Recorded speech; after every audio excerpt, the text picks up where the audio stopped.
Y'all see the title, man. Let's get to it. Outscored 33-10. Jab work. Tatum fires away, pumps it in. Fire.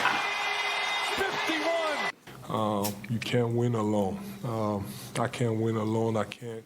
Me and James, we just can't win alone. You know what I'm saying? That's just bad for business. Even when Bron, I hate when Bron do it too, man. That's bad for business, man. So like you can't win alone. Don't. That's a horrible answer to give. Like a horrible answer to give. You know what I'm saying? Take accountability, man. Alone, Come on, man. you know, that's why You're a basketball star player. You gotta take. You know what I'm A saying? few moments They gonna later. praise you when you win, so you gotta be able to take that on the chin. You know what I'm saying? Keep your chin up. You know what I'm saying? It was a bad series for me, but this summer I'm gonna be working, man. And I ain't going out like that next year. Something like that, something motivational, something like niggas be saying whatever. Said, Putting I just on want other to win a people and shit, championship, pointing whether fingers. it's in Philly or somewhere else. Well, well, well. How the turntables.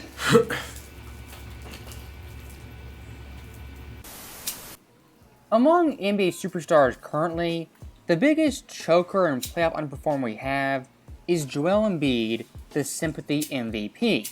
As so far 7 years in Philly, it's been filled with tanking, losing, injuries, and not showing up in the big-time playoff games.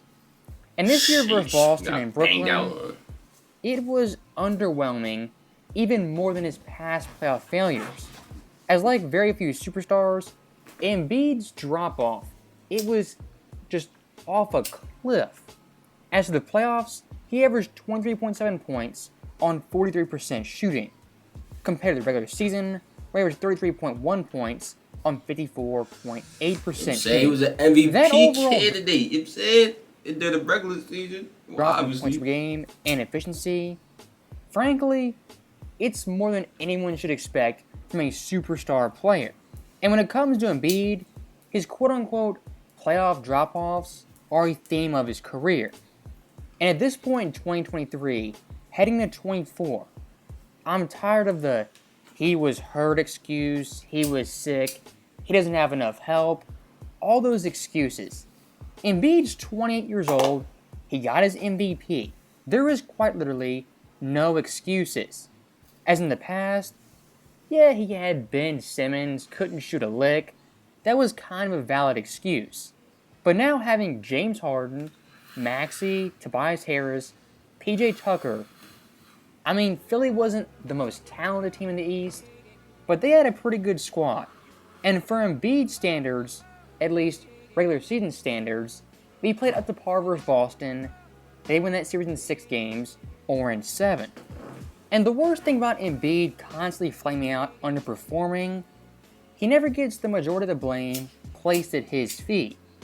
As despite winning the MVP, begging to be a top 3 player, top 2 player, and better than Jokic, the main responsibility is never placed at Embiid's feet solely.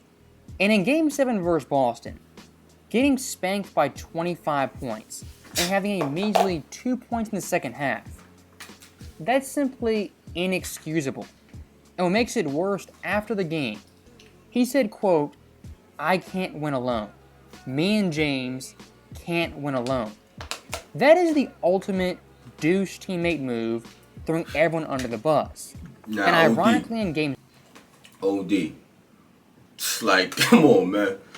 You and James Harden was, you know what I'm saying, wasn't even doing nothing too crazy. Both Tobias and Maxey, quote-unquote, not enough help, actually outscored Embiid and played pretty decent. And looking at that second half again, of course Embiid had 2 points on 1 of 6 shooting. The MVP in the second half versus Boston, in a Game 7, had as many points as Paul Reed and ranked 7th on his team in scoring for the half. I don't hate Embiid, the person, his personality. It's actually kind of funny. What I don't like about him and have disdain for is the theatrics and excuse-making that follows every playoff loss post-2018. And the latest Embiid... I ain't gonna lie, y'all. I think... Yo, bro. I think I think, yeah, bro. I think I understand y'all when y'all say, well, I've been understood the excuses thing, but I think I understand y'all a little more when it comes to the players jumping around team from team. You know what I'm saying? Especially after the things they pulled with the team, like you blaming your teammates, and you didn't even play all that well, and now you're gonna jump ship. How you gonna jump ship? You the one that sank the ship. You know what I'm saying? I'm starting to feel y'all on that. Like, I'm starting to feel y'all a little bit. You know what I'm saying? And in the saga of Joel, he semi-requested a trade, That is just some kind sucker of shit. Like, put the feelers out there and made some pretty bold statements. And look, while he didn't directly say he wants a trade, we're not morons, and you can infer from what he's saying. As when a superstar player, regardless of any city or team or conference, says they want to win a championship with their current team or somewhere else, that's a clear sign that guy isn't exactly content with the team he's on. And for modern NBA standards, these players being much smarter, not demanding trades nearly as often, that's about as close as you get to a modern day trade request. Now, my one big problem with this statement okay, that's what they is be that doing. Embiid, after failing miserably again, being 28 years old, being a superstar, if you're bailing on this team in large part due to your failures, that's an indictment on your career and a massive black mark on your resume. And of course, after getting some pushback from the media as well as fans, he backtracked, kind of recanted, and said in Philly he wants to be a Kobe Dirk-like figure who plays his entire career with one team. And look, I can respect that in a vacuum, wanting to be on one team for 15 or 20 years. But after you semi-demand a trade, semi-put the feelers out there, you can't put that genie back in the bottle and act like that didn't happen. And for Philly fans, I think they can kind of feel the ground beneath them moving ever so slightly. I think in the next couple of weeks, maybe 3 or 4, that whole team and city is going to implode. Because James Harden, most likely, he's heading west. He's done with Embiid's antics, his playoff choking, and quite frankly, doesn't think this Philly team, as constituted, can win a championship. And I think that the great irony of Embiid and James Harden is, historically speaking, they're actually very, very similar players. They got their MVP, they have their scoring titles. Really, for 5 straight years, they had top 5 rosters.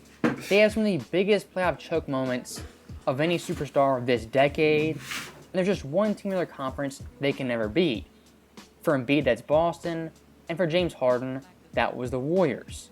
Historically speaking, both Harden and Embiid, they're in that tier of great players who are undoubtedly great, but that greatness never really translated to great playoff success.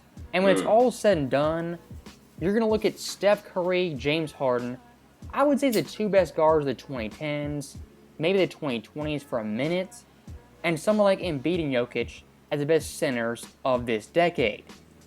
And what you're going to have is the clear 1, that being Jokic and Curry, and the clear 2, that being James and Joel.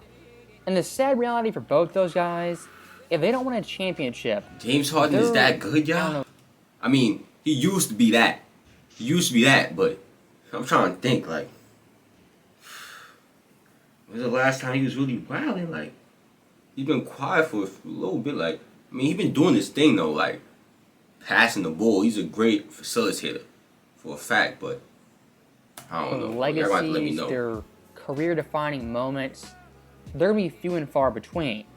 And for Harden, I would say that urgency has been cranked up to an 11. As right now, he's 34 years old, on the edge of his prime, about to exit it. And for Embiid, he's 29, 7 foot tall, 300 pounds. Which historically just tell by the way he's moving. Like, he's not moving how he used to move. He's not in his prime no more. He's still in. He probably, you could say he's still in his peak years, I guess. But great, doesn't age well At the going prime. into your 30s. And like you guys know, when it comes to me, I always like looking at things as opposites, kind of looking back at NBA history, and historically speaking, what history tells us. I think that's very, very important. And for someone like History repeats Embiid, in itself. contrast to Jokic, his career is on the downslide, maybe plateauing, compared to the Joker, who's riding high and just heading towards top 20 all-time status. Sheesh. And I know Denver's team this year, they had some pretty big losses off-season, with Bruce Brown being their biggest loss. But I don't think betting against the Nuggets next year in the West, I don't think it's a smart bet to make. As if Jokic and Jamal are healthy, that's the engine the wheels for this team to make it back facts. to the NBA Finals. Facts. At the very least, They bring the that West energy. They Finals. bring that. You know what I'm saying? As like we saw this Everything year in else the gonna fall in playoffs, place, bro. on any given night, they're 55 points, unselfish guys who in crunch time always show up. Looking at that duo as a two-man tandem, maybe they're not the best, most talented duo, but in terms of a tandem, point guard and center, it's pretty unique for 2023 and NBA history standards. As looking at the Western Conference, even the East, there's not really a point guard center combo that rivals those two guys. And being a little superstitious, after you win a championship, you climb that mountain. The after effect of that, the following year, it can be very, very positive or negative. I think Denver's That's a after fact. effect. Me too. I feel like it's gonna be positive. That's a fact. I feel like it's gonna be positive. I feel like that's just gonna. Now they got that experience. They've been there before. They're like, nah, y'all cannot fuck with us. I'm about to go dumb. Straight business. Straight business. You know what I'm saying? As long as they don't get too ahead of themselves and, you know what I'm saying, get carried away thinking they all that. You know what I'm saying? Yeah, you're not a dynasty yet. Don't be calling on yourself a dynasty like the Memphis Grizzlies and all that. They ain't even win the championship. They was doing that bullshit. But, you know, as long as they don't get ahead of themselves, bro, they could definitely run it back, bro. I ain't gonna lie. We largely They got the positive. pieces. As heading into next year, they're the top dog, they're the best in the West, and the best in the NBA. And heading into the playoffs, having to dethrone the NBA champions, that mental hurdle. Yeah, that's basically it, though, bro. He about to just, you know what I'm saying, basically talk about what I just talked about. I already know. You know what I'm saying? If not, then, oh well. Watch it. If y'all enjoyed, share the video with your peoples, social media platforms. Click on the last reaction, turn on post notifications. I'm out of here, man.